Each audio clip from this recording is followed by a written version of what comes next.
menghasut, melempar waswas. Syaitan mengatakan, tidaklah Rabb kamu melarang kamu berdua daripada menghampiri pokok ini, melainkan kamu berdua akan menjadi malaikat atau akan menjadi bagian dari orang yang kekal di dalam jannah selama-lamanya. Jadi digoda, kalau kamu makan, dengan kata lain, kalau kamu makan buah dari pokok ini, kamu jadi malaikat, kamu jadi orang yang kekal di jannah. Padahal tidak ada seperti itu. Syaitan membuat waswas, dia tipu, ya. Itulah disebut tipu daya. Was-was ini tipu daya, ya. Dia menipu Nabi Adam AS. Dia katakan, Rabb kamu melarang kamu berdua mengambil pokok ini supaya kamu tidak jadi malaikat atau tidak kekal di dalam al-jannah. Ya, kamu dilarang dekat di pokok ini. Kalau kamu dekat, kamu makan, kamu jadi malaikat, kamu jadi orang kekal. Padahal tak ada seperti itu. Larangan Allah itu subhanahu wa ta'ala itu adalah untuk kebaikan manusia, untuk kebaikan makhluk. Tidak ada larang itu yang bersifat dilarang itu dengan tipu daya. Tak ada. Ini syaitan saja yang buat tipu daya. Cara yang kedua, syaitan bersumpah lagi kan. Dia bersumpah palsu atau dia berdusta dengan sumpahnya bahwa dia ada termasuk pemberi nasihat kepada Nabi Adam AS dan istrinya. Tidak ada. Allah tidak melantik, ya. Allah tidak melantik penasihat, pemberi nasihat kepada Nabi Adam AS dan istrinya, ya. Perkara ini boleh dilihat dalam firman Allah Subhanahu wa taala dalam surat ke-7 surat Al-A'raf ayat 20 sampai 21. Inilah cara syaitan mengeluarkan Nabi Adam dan istrinya dari al-jannah, ya. Allah berfirman, Allah Subhanahu wa taala berfirman, fawaswasa lahuma syaitanu liyubdiyalahuma mauriyanhuma min sawatihima wa qala manahakuma rabbukum man hadhihi syajarati illa an takuna malakaini aw takuna minal khalidin wa qasamahuma inni lakum laminan nasikhin. Maksudnya syaitan membisikkan hasutan atau waswas kepada mereka berdua, yaitu Nabi Adam dan Siti Hawa, supaya syaitan dapat menampakkan kepada mereka berdua aurat mereka yang sekian lama tertutup dari pandangan mereka, sambil ia mengatakan, tidaklah Rabb kamu melarang kamu berdua dari menghampiri atau mendekati pokok ini, melainkan kamu berdua akan menjadi malaikat atau akan menjadi bagian dari orang yang kekal selama-lamanya di dalam al-jannah. Dan syaitan bersumpah kepada kedua-duanya dengan mengatakan, sesungguhnya aku ada termasuk pemberi nasihat kepada kamu berdua. Jadi inilah tipu daya syaitan, ya. Selain dia menyuruh Nabi Adam AS menghasut, memberi waswas supaya mendekati pokok yang dilarang oleh Allah Subhanahu wa taala, supaya dekat dengan pokok itu dan memakan dari pokok tersebut. Yang kedua, supaya dia membuka aurat, ya, menyebabkan aurat Nabi Adam dan Hawa terbuka yang sekian lama telah tertutup dari pandangan mereka. Syaitan juga menghasut. Begitu Nabi Adam AS dan Siti Hawa memakan dari pokok yang dilarang, begitu makan terbukalah aurat mereka. Jadi syaitan membuat waswas supaya melanggar larangan Allah. Yang kedua, dengan menipu, menjadi pemberi nasihat, ya. Oleh karena itu, janganlah seseorang dengan mudah terhasut untuk berbuat kejahatan, kemaksiatan atau kemungkaran yang semuanya melanggar aturan Allah Subhanahu wa taala.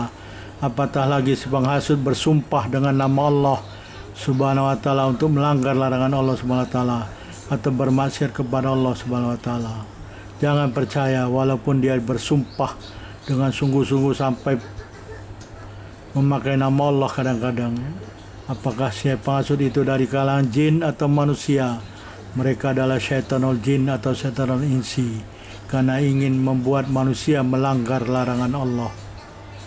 Apa yang akan diperbuat oleh syaitan dalam kehidupan sehari-hari manusia? Syaitan adalah musuh bagi manusia dan dia telah bersumpah untuk menyesatkan manusia seluruhnya. Apakah seluruh manusia mampu disesatkan oleh syaitan sehingga menyimpang dari jalan Allah Subhanahu wa taala? Jawabannya ada dalam firman Allah Subhanahu wa taala surat ke-38, yaitu surat Shad ayat 82 dan 83. Allah Subhanahu wa taala telah berfirman, qala fa bi izzatika la ghuyannahum ajmain illa ibadaka minhumul mukhlasin. Maksudnya syaitan atau iblis mengatakan kepada Allah, Babi izzatika, demi kekuasaanmu wahai Rabbku, aku akan la'ughwiyannahum ajmain, aku akan menyesatkan manusia mereka semuanya.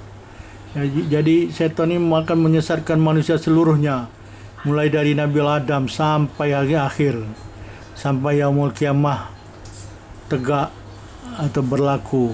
Mereka akan menyesatkan manusia semuanya. Dia kata ajmain, ya, la'ughwiyannahum ajmain, aku akan betul-betul. Jadi di sini ada dua harful qasam ditambah lagi dengan fabi izzatik tadi, ya. Demi kekuasaanmu ya Allah, betul-betul aku akan betul-betul aku akan menyesatkan manusia seluruhnya. Begitu hebatnya syaitan bersumpah, ya, dan sungguh-sungguh 3 kali. Ya, 3 kali, bukan 2 kali, 3 kali, 3 lipat, 3 ganda. Pertama dengan fabi zatik, yang kedua dengan la, yang ketiga dengan nun bertasydid. Ya. Tapi apakah syaitan mampu menyesatkan manusia seluruhnya? Tidak akan mampu, karena Allah tidak akan membuat semua manusia menjadi penghuni nar. Apa selanjutnya? Allah berfirman, illa ibadaka minhumul mukhlasin, melalui perkataan syaitan, kecuali hamba-hambamu di antara zuriat-zuriat Adam, di antara keturunan minhum, dari keturunan anak Adam alaihissalam, ya, al-mukhlasin, yang mereka itu mukhlasin. Mereka tidak mampu disesatkan oleh syaitan. Al-mukhlasin di sini la, mukhlasin, bukan mukhlisin, mukhlasin. Bermakna di sini adalah dengan pertolongan Allah. Al-mukhlasin ini bermakna orang-orang dengan pertolongan Allah, ya, mereka menjadi ikhlas. Apa pertolongan Allah? Dengan hidayah dari Allah, iman, taufik, dan penjagaan dari Allah Subhanahu wa taala.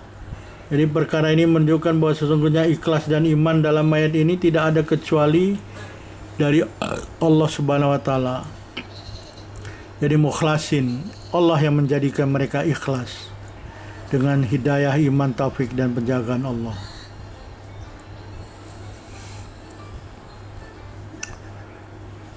Allah Subhanahu wa taala telah memerintahkan kepada seseorang pada awal setiap kali hendak membaca Al-Quran untuk beristiadah. Ini adalah perintah Allah Subhanahu wa taala, sebagaimana Allah telah berfirman di dalam surat ke-16, yaitu surat An-Nahl ayat 98-99. Fa idza qara'tal Qur'an fasta'id billahi minasyaitonir rajim. Innahu laisa lahu sultanun 'alal ladzina amanu wa 'ala rabbihim yatawakkalun. Maksudnya, apabila engkau hendak membaca Al-Quran, maka hendaklah engkau terlebih dahulu memohon perlindungan kepada Allah, berta'awudz, ya, beristiadah dari hasutan syaitan yang kena rejam, syaitan yang terkutuk. Sungguhnya syaitan itu tidak mempunyai sebarang pengaruh terhadap orang-orang yang beriman dan yang berserah diri sepenuhnya kepada Allah Subhanahu wa taala. Jadi ini golongan kedua yang tidak mampu